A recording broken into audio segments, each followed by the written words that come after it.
Benvenuti nel video dedicato alla creazione del cartamodello di questa giacchina. L'ho realizzato utilizzando TTCAD L3. Nella descrizione di questo video trovate anche il link per il tutorial sulla confezione completa di questa giacca. Analizziamola assieme. Innanzitutto è una giacca double fas, si può portare dalla parte del tessuto a quadretti oppure del tessuto nero. L'ho realizzata con un tessuto di lana, peso giacca ma abbastanza rigido, mentre questo nero è un trapuntino. È una giacca che ha una chiusura con l'accetto all'altezza della vita, ha un sormonto che è asimmetrico, non viene giù dritto, ma si vede che crea questa punta e questa punta è un po' più lunga rispetto all'altezza del fianco. Guardiamo altre immagini. Questa è dalla parte del trapuntino.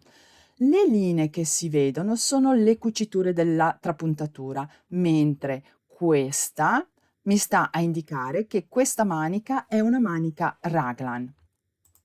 Queste sono varie immagini per farvi vedere come si può portare il collo. Qui si vede molto bene l'altezza del collo, vi dico già che sono una quindicina di centimetri ed è arrotondato sul davanti. Qui si vede il taglio del collo. Andiamo a vedere assieme passo per passo la creazione del cartamodello. Mi trovo in TTCAD L3. Per questo modello ho selezionato un corpetto base, sulla lista sottotipi il tipo B. La lunghezza di quella giacchina è di 62 cm. Seleziono tipo B e clicco Crea nuovo progetto per il sottotipo selezionato. Mi esce questa finestrella che mi chiede se voglio usare la creazione guidata. Gli dico di sì. Qui bisogna inserire le proprie misure che vengono richieste. Io per velocizzare inserisco solamente la lunghezza totale del capo, che sono 62 cm per un'altezza persona di 1,75 m. Clicco Applica. Vado anche a cliccare Mostra quote, così si vedono i centimetri. Il sormonto del davanti io l'ho fatto di 8 cm, vi consiglio da un minimo di 6 a un massimo di 10. Poi clicco sempre Applica. Molto importante sono le vestibilità da inserire, perché bisogna tener conto dello spessore anche del tessuto. Io ho inserito, per quanto riguarda la circonferenza fianchi, una vestibilità minima, perché volevo che rimanesse comunque molto aderente, quindi un 6 cm. Vi consiglio dai 6 agli 8 cm. Per quanto riguarda la circonferenza seno, ho inserito 10 cm. Dai 10 ai 16 centimetri. Poi ho cliccato Applica. Per quanto riguarda la vestibilità della vita, ho inserito i centimetri necessari per fare in modo che non ci fosse quest'angolo così accentuato, ma venisse quasi dritta. Ho inserito nel mio caso 16 centimetri. Vedete, ha comunque una sfiancatura. Dovete fare molta attenzione della forma che volete anche ottenere, anche perché avendo 8 centimetri di sormonto sul davanti ed essendo una giacchina chiusa con dei laccetti, questo sormonto vi può anche dare della vestibilità, perché in base a quanto chiudete con i laccetti vi trovate più o meno centimetri in vita. Qui a sinistra trovo le varie iconcine. Seleziono la prima che trovo, modifica incavo. Mi sono abbassata sull'incavo di 6 cm. Vi consiglio da un minimo di 5 a un massimo di 7. Clicco Applica. Modifica giro collo, clicco sull'iconcina, accorciamento spalla, ho inserito un valore di 3 cm. Clicco Applica, così vedete il modello che si modifica. Per quanto riguarda l'abbassamento del centro davanti, io ho voluto che il punto A si trovasse rispetto al punto I, che è della vita, 3 cm verso l'alto, ma per far questo devo sapere che distanza c'è tra il punto A e il punto I. Lo vado a misurare con il mouse. In questo modo clicco sul punto A con il mouse, il tasto sinistro. Compare questa linea blu che non è altro che il metro. Qui in alto vedo la D di distanza, quindi trascino il mouse fino ad incontrare il punto I. In alto vedo che mi vengono indicati qui dove c'è questo D di distanza un 36 centimetri. Per fare in modo che il punto A si trovi 3 cm verso l'alto non devo fare altro che 36 meno 3 mi fa 33 cm.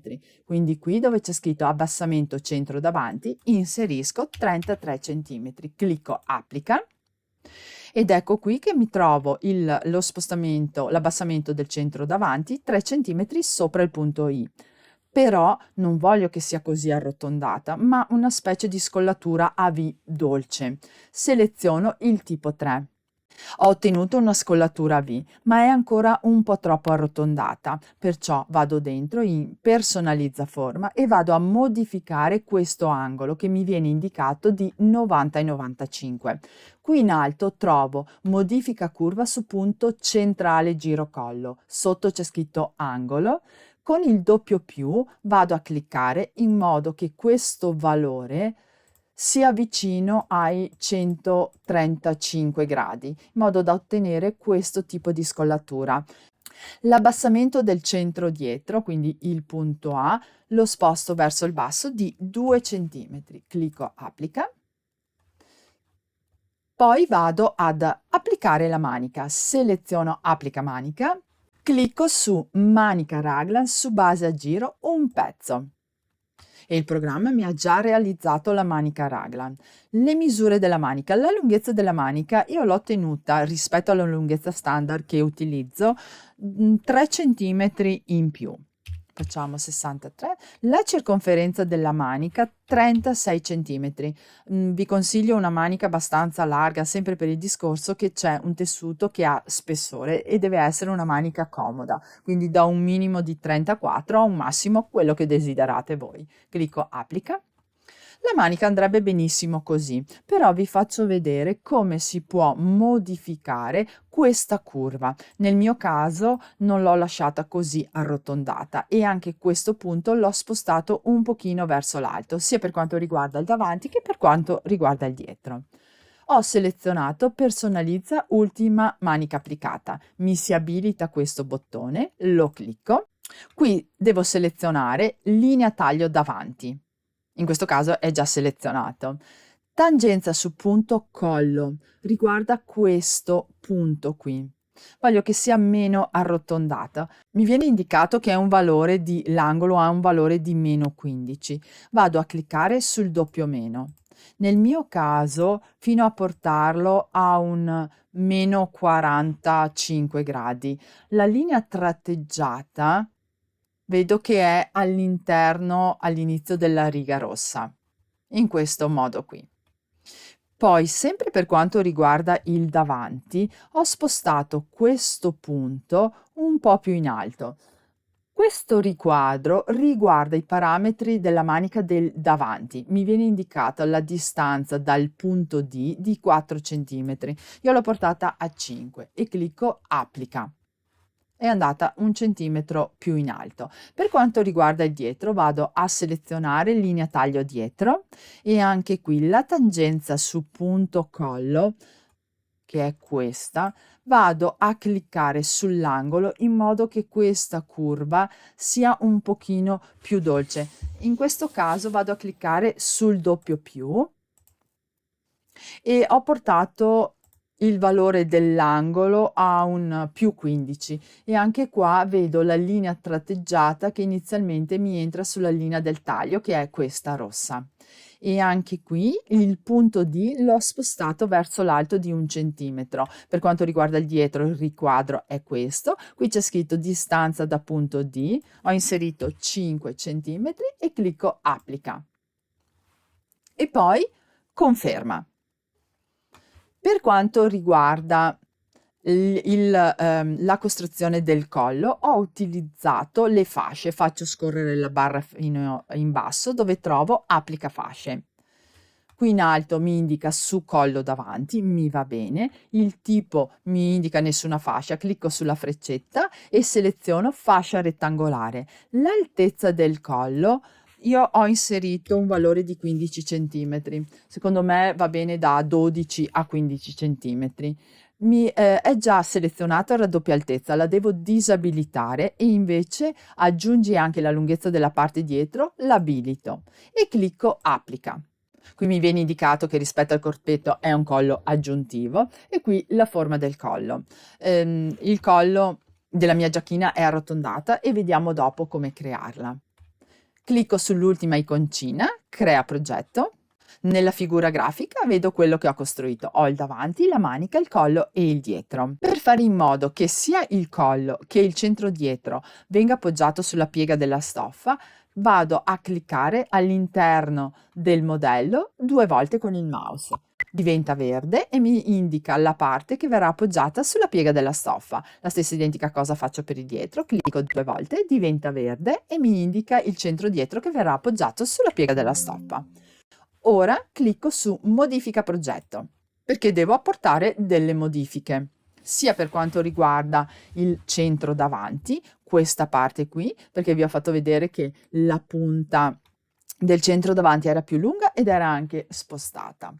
Seleziono il davanti manica per apportare le modifiche sul centro davanti. Prima di tutto devo andare a eliminare sia il punto G che il punto I, perché sono punti in più che mi ostacolano per andare a modificare il centro davanti.